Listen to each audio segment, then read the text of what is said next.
What is going on, guys? Your everyday options trader back here with yet another video for you. So I've been poking around here on YouTube and I found this strategy I do really like. I've been testing it over the past week on a couple trades, different stocks, different time frames, etc., etc. And it is called the Nadaraya-Watson Envelope. And now I'm sure a lot of you guys have seen this in other videos before, done a little research, and here's just my cut and dry on it. And I'll go over my settings. So first thing you're looking for here under the indicators tab, of course, you're going to type in NADA. It should pop up here, Nadaraya-Watson Envelope by Lux Algo. Now, currently this one has 7,000 downloads here, so it is getting pretty popular. I remember first when I looked at it, it was around this 4,000 area, but you want to do this one here. And when you set it up here in your settings, basically you're going to be looking just like this. Get rid of your labels, get rid of your tables, just keep the lines. And for inputs, I just made both of them yellow. You can make them green. I think I had them blue before. So coloring here actually does not matter. Now the other two indicators, sorry, that you're going to need is the ATR. So that is simply found by typing in ATR. And it is going to be, oh, can't type today. Oh, shoot, where'd it go? Is up here at the top. It's just the basic ATR indicator. Yeah, right here. So you hit that one, and then under settings for that, you are going to make your length 14. Multiplier is 0.5. Everything else is going to stay the same. Hit OK on that. And the very last one you'll need is the RSI. Simply go into indicators, type in RSI. Under the settings for that, I'm pretty sure I just left them the same, though I have been playing with them a little bit as far as the length goes. Currently, I have it set to 5. It works pretty well, but of course, do your own testing. And none of this, guys, is financial advice, just my own personal opinion. I'm not a financial advisor by any means. So basically, the basics of this strategy, what you are looking for a long position would be a candle outside of this envelope here in the yellow, right? And then basically, you're going to be looking for something that's oversold here on the RSI, which would be below 30, right? So this being a 1, that's an excellent entry opportunity.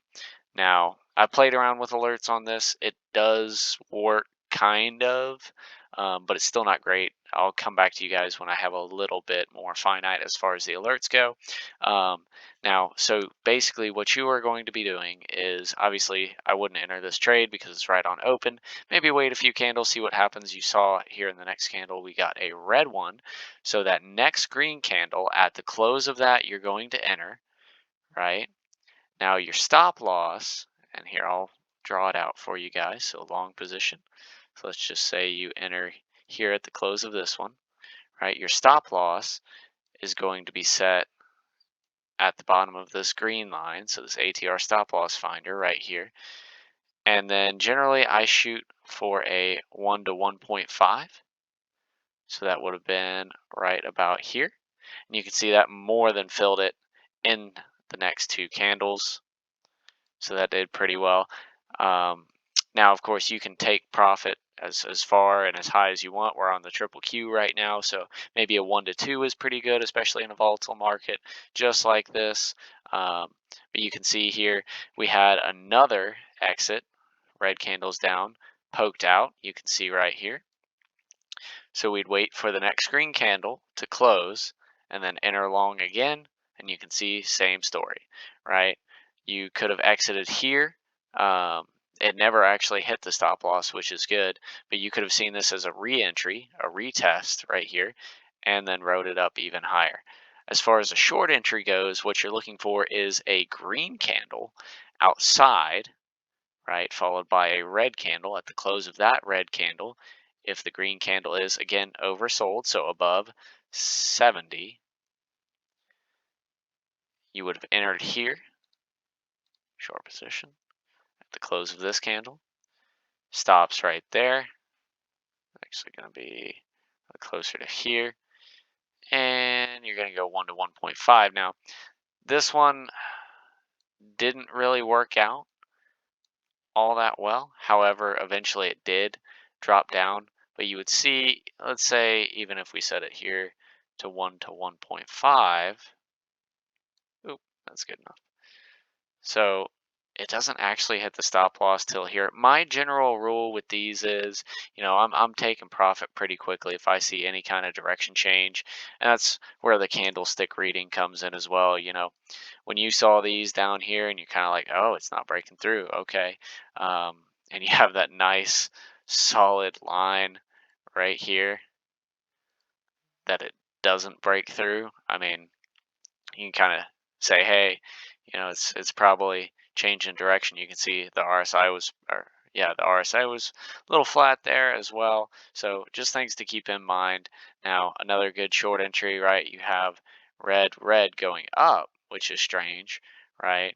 Um, and then you have, of course, a green poking out. And then you can see if you were to have entered on the end of the screen, you would have wrote it down pretty heavily there and definitely hit take profit on that one.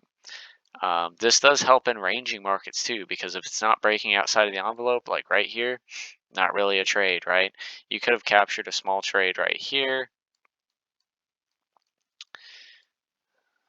Ranging day, you can see nothing really broke out, so you kind of save yourself from some trades. You have a breakout here, but not really, because that's a red candle, so that would not really be a valid entry.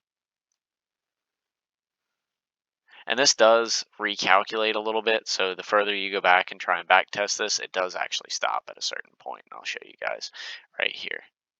That's where it does stop. But as far as the win rate goes, I've been seeing somewhere around that 80 to 85% area. There are trades, of course, that go against you, but that stop loss, finder right here is an excellent tool for you. I know a lot of you guys have asked me in the comments, hey, where do you set your stop loss? General rule for myself, right? I'm looking for 5%, but I have held trades that, are 60, 70% in the red and they turn around, but sometimes I lose everything. It's just the nature of the game. But the key with any options trades, of course, is to be unemotional, right? And how you accomplish that is, only make sure you're trading with money you're okay you're going to lose. um, if you're not worried about losing the money, that takes most of the emotion out of it, right? So you shouldn't be immediately jumping into options trading for direct income. Now, people do that, right? But it's just a lot harder, and it makes you a little more emotionally attached to that money that you may or may not lose, because everybody loses money at the end of the day, but it's how much you lose and how much you make to compensate that. Of course, win-loss ratio, right? And that's kind of what you're looking for. But other basics of this strategy, I did test it here on a couple other stocks. So this is Meta. You can see it works really well for these active stocks. But if it's inactive, you can see it's not producing any trades, right? Amazon worked on that this week as well. You can see had some productive little trades in here, of course. Netflix works great on, super volatile, as you can see. Lots of breakouts, lots of trade opportunities. The big disappointment this week, honestly, for me, has been Tesla. It's been predominantly flat. You can see even back here, it was just extremely flat. Not a lot of big price movement like we used to see, but we may see it start to pick up again, judging from this. Other stocks I played around a little bit on Roku here. That did work pretty well. The cheaper stocks with less volume, it's a little harder to make money. I did try it on AMC. Couple dollars, right? Again, it's a $6 stock. So with options, it's all about leverage. Um, and basically, the more money you trade, the more money you're going to be able to make. With that, at least. And these option contracts, of course, are super cheap, so there's not a lot of big price movement, especially if you're only trying to capture a couple dollars. But I have not tested this on the Forex market yet, but it does seem to line up pretty well.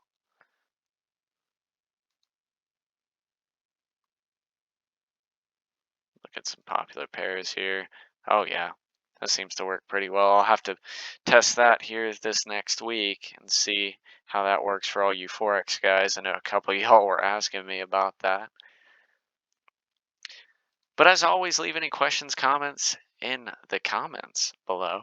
And please like and subscribe so I can continue making these videos for you guys. If there's anything else you want to see, comment it down below. If there's anything you think I missed or need to go in a little more detail about, I'm more than happy to make another video for you guys. As always, I appreciate you watching. Smash that like button for me if you could. And have a great rest of your day.